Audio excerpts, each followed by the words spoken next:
I was about to say that. Boy, if you got that statement, boy, that's money. You in there. Like, So, old people, sometimes you gotta like spread out the clothes. Sometimes you have to spread out the clothes, right? So like, you might have to call the grandson because they control the finances. You might have to, like literally this old lady I've been working on since Monday, I like leave her a little note in her door every day. She's like super sweet, loves me, but like she has, she's part of the Mormon church and she has like a guy who helps her out with her finances there. And I called him once, coming back to close it. I leave, hey, sorry Miss Judy, I had terrible timing. I'm gonna try to catch you tomorrow when you're not at church in the morning. Nope, leave her in the door, come back. Like she thinks I'm the bee's knees. Love it. But yeah, like she's gonna be a $600 like upfront, like awesome. She's gonna love it.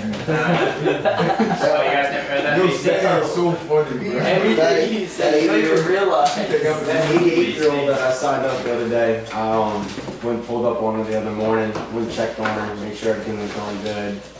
And that was meant the most to her. That I came over there and was like checking on her and everything. Even though I'm in a completely different area, I took her on my own time. Yep. Checked on her. And make sure she hold off till February, right? No, that was the funniest thing. That's so messed up. I saw it this morning. I was choked that again. You got 92. I was 92. It was so funny.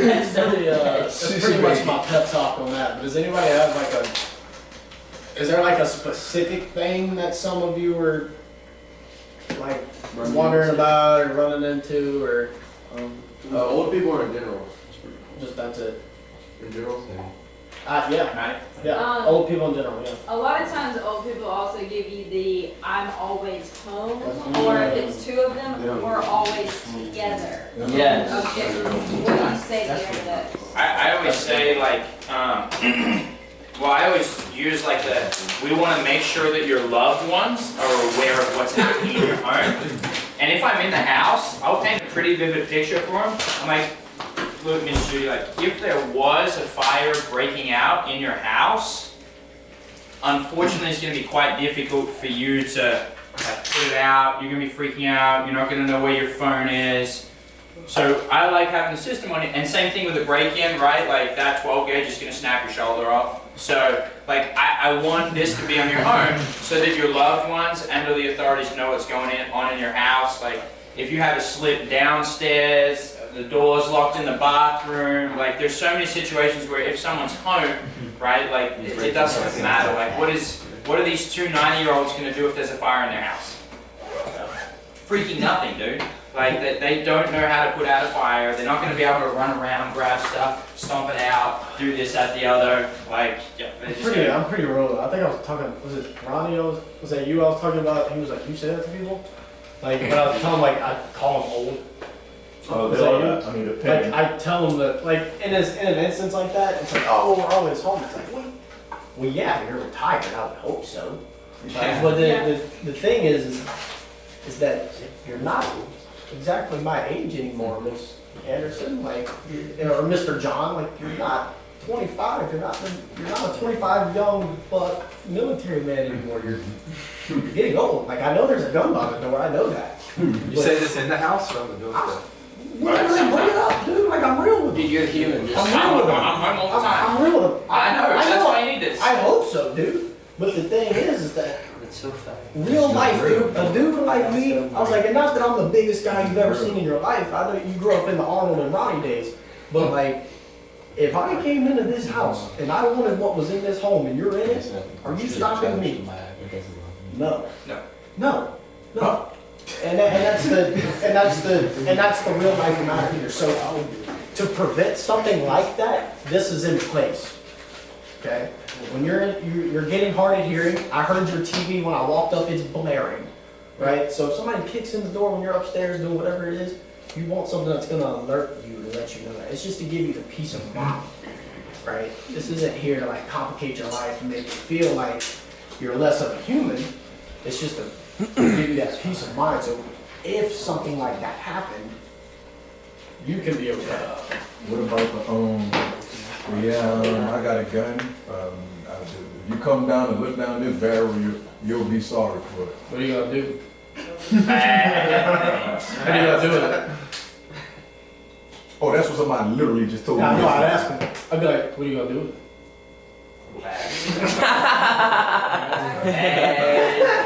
Yeah, I had a guy who was He was like, I ex-military got 4 last nickels, that's night. all I need, 4 5. You ever heard of that? I'm like, I damn sure did. And Bo was like, yep, that's all I need. And Bo was like, any motherfucker that come up to this door and look down this barrel, they gonna be sorry for it. I slammed the door in my face. Like, this He ain't even let me talk. He ain't even let me talk. That boy said point blank period. Anybody look down this Next barrel? house, next house, next Yeah, next house. house. But like he said, oh, I got a gun. I'd be like, yeah, I so it's the Midwest, man. Everyone's got a gun out here. That's why they're breaking into your house. It's Missouri. Is there a gun registration out here? No. No. Everybody is gone. You get an open carry. Exactly. Yeah, you get open I carry. had this guy I told me, he said, he worked for the Yeah. FBI for like 20 years, and he was in the Marines, and he's like, I don't know guns. He's like, I've got like a SIG Sauer something, and I'm like, I said, I have no idea what that is, man. It sounds like it hurts. Anyways, and like, just take control of the conversation if you can, and keep going. And so it's like, yeah, like you said, oh, I hope you have a gun. Anyways, that's not gonna help you when someone's like breaking into your car, you know? Like, if you're home, perfect. We understand that it's not, we understand if you're home, yeah, when you're home, man, we're not super worried about it. It's mainly like for when you're not home or when your family's home. Yeah, So, I go with it. I just ignore it. I'll go with it. Kind of. You just want to brush it, overcome, or like brush around it, and then just redirect. Yes, So ma'am. Yeah. All right, A good way to- God bless. a good way to I'll do be in that touch with you tomorrow after you is- get the Wi-Fi. is like when you go to redirect. Right. So it's like, yeah, I mean, you have guns, I have Old guns. customer right there. Keep going, Kyle. Yeah, we're listening. Hold on. So it's like, yeah, everyone has guns around here. If you didn't have one, I probably wouldn't be here. Because you guys know how important security is, that's why you have them. And then I'll just redirect and then try to transition. So I'll just like, yeah, everybody has them. If you didn't, we probably wouldn't be here. You guys just know how important security is. That's why you have your guns, right? Now for the back door, is it glass or is it sliding? Like, does your back door, is it You a have front to door? transition. And then just try to transition into the home. And if they let you in the home, then like they're interested enough for you to sell them. If they don't, then it's probably a waste of your time anyway. Don't be So- confrontational on the first one. Remember Mike Yeah. Shannon? You know how you have like you're digging? The first one you have to blow it off. Yeah. It's like, yeah, man, I got mine with me too. And then keep going. Or like, oh, yeah, absolutely, guns, 100%. Midwest, we all got a pack. And like, just keep going. It's like, heck yeah, usually when they come in, if you get them, we'll bury them in the back together. And then keep going. And just say something like that and just like keep going. But like when they're like really like, no, I have guns. Like, okay. Kyle's line, say. And then transition. Like, that's the thing. Like, you guys can say all these lines. The reason Kyle is selling is he's transitioning through his lines, you know. So Yeah, it's all about. It's not really about what you say. It's the follow up to the action or to the word. So it's really just redirecting the customer, get their mind off of that, and then transition. And then you're showing them everything. They're not even thinking about their guns anymore. we probably need to And then close. what I'll do just to close it out, like you said with the guns, these door sensors, these are gonna help you get to your guns faster because it's gonna go beep beep front door, beep beep back door. When you wake up at 3 in the morning and you just hear a loud bang, and your door's kicked in, you're not knowing where that's coming from and you're freaking out, right? So you don't know who it is or what's going on at 3 in the morning when you wake up, but when you hear boom, beep beep front door, then you know where someone is, and then you know where to shoot them. So then you're like, oh, well, I mean, that makes sense. And then you're customizing it to the person. So that's what you want to do when you transition and start doing your walkthrough. Tell them how their guns are going to help them with the system. Yeah. Or tell them, if it's even, it doesn't matter what it is, if it's a dog, tell them how the dog's going to benefit and then it's going to be better for everybody. Like most people, they don't get security because of the dogs, they don't like the dog setting it off. We make it dog friendly, and not only that, but we want to protect your dogs too. So you can use it with anything. Stupid heat. So we're gonna roll out, but Coop's got some words of inspiration he wants to share with some of you. Okay. Real quick. So this is super good what Nate was talking about. We're already #1, and then we have so much on the table that we're gonna grab in front of us, guys.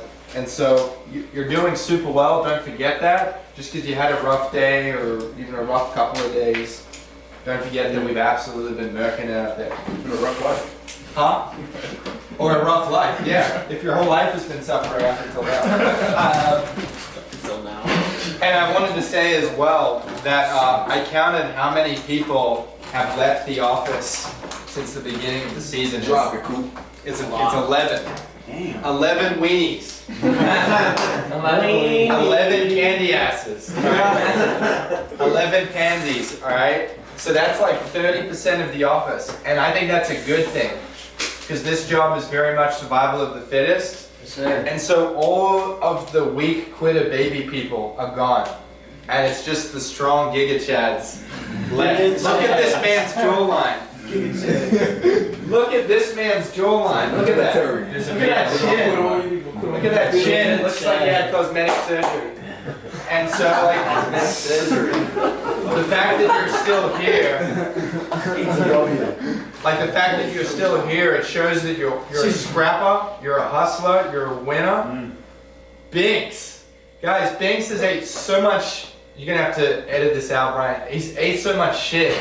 Like, it's kind of crazy. I'm like so proud of you, bro. Like, you. We're still big.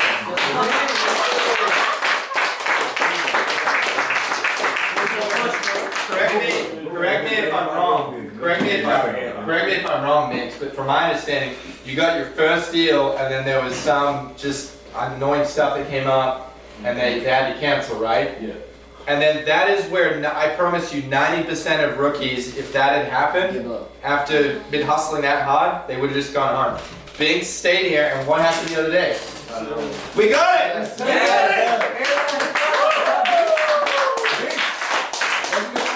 That is such Sigma male energy, guys. I love it. I'm so proud of you, man. So that's the first thing, is that just by being here, you've already proven that you're like better than like 99% of people. I think that's awesome. That's a big fact. And then the second thing, I was gonna say, so something Lamont and I talk about a lot is the mindset we have on the doors that helps us succeed. And like we've noticed that like some days it feels like we're hustling and we're working like animals and we get nowhere. And then there's these other days where we kind of take it a little easy. You know, maybe like we've had an injury flare up or something. And we just kind of take it a little bit slower and we just have a bit more fun with it. We're a bit more steady. We cool off in the shade a little bit more. And we find a lot of the time that we do a lot better on those days, don't we, bro? That's what I've been finding. Oh, yeah. Do you want to explain that law that you keep telling me about? Yeah. So, got a few minutes. So I stumbled upon this thing. Me and Cooper would talk like a couple months ago, and we'd be like, man, why are the days that like it seems like we're relaxed? We're not like knocking like a bad day, like I need to get a sell today. We end up selling better. And then those days that I'm like beating my head against the wall, like I need to get a sell, nothing comes out. And there was this thing I stumbled upon, I'll be quick with it, it's called the law of reversed effort. And so it's this thing amongst the world-class athletes and musicians that, let's say like a musician, a pianist, some of the top world-class pianists will find that they create the best music when they're not trying to. That at a certain point they reach this flow state where they're not as focused on I need to create a masterpiece, that they'll create it and that they'll do it twice as fast as they would have had they been focused on it. A lot of basketball players the same way, when they're like needing to focus on, they need to hit so many points, we need to win this game. They'll fetch up the game. Yeah. And so it's this thing for us on the doors where we're knocking hard, we are all out here to work hard. Yeah. But sometimes when we get on those doors, we become too I need it, I can't play today, I can't. But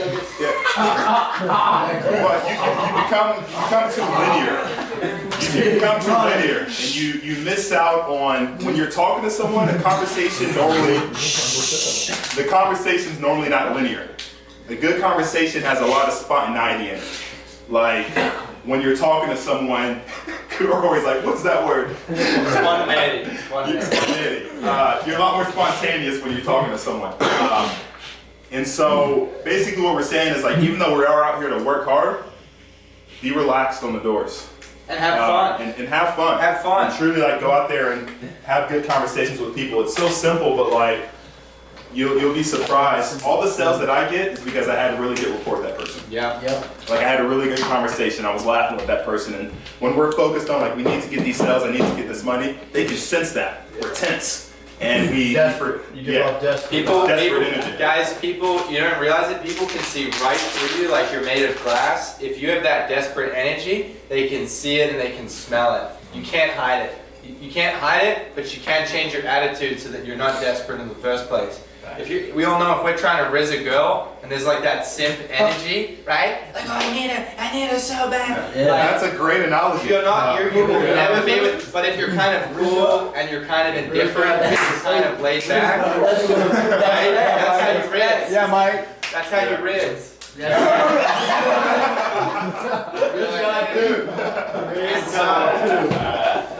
Keep talking, Coop. Just speak fast. So today I want you guys to, instead of like stressing out, like, oh man, like if you've had a bad week, you're like, oh, it's a terrible week, or oh, like I need to hit this, or I'm like worthless, like just relax, go out and have fun, go meet some interesting people and have some good conversations with them. I promise you, like, I've listened to Dan and Brad on the Doors, I listened to recordings, like I promise you, like they're having fun. Dan was talking to like that crackhead guy that one time about freebasing cocaine. I promise you guys, a lot of times you're having fun. So just don't stress out. If you're feeling overwhelmed, that's all right. Take a 2-minute break in the shade. Just pray. You know, Deep breaths. take some deep breaths. I'm serious. Like, drink some water. You know, call one of your coworkers and get each other hyped up. Check on each other. Accountability. And be accountable. And just take it and just have fun with it. Don't make it a death march, because like no one wants to buy from someone that's like on a death march. So Yeah. that's it. That's all I got to say.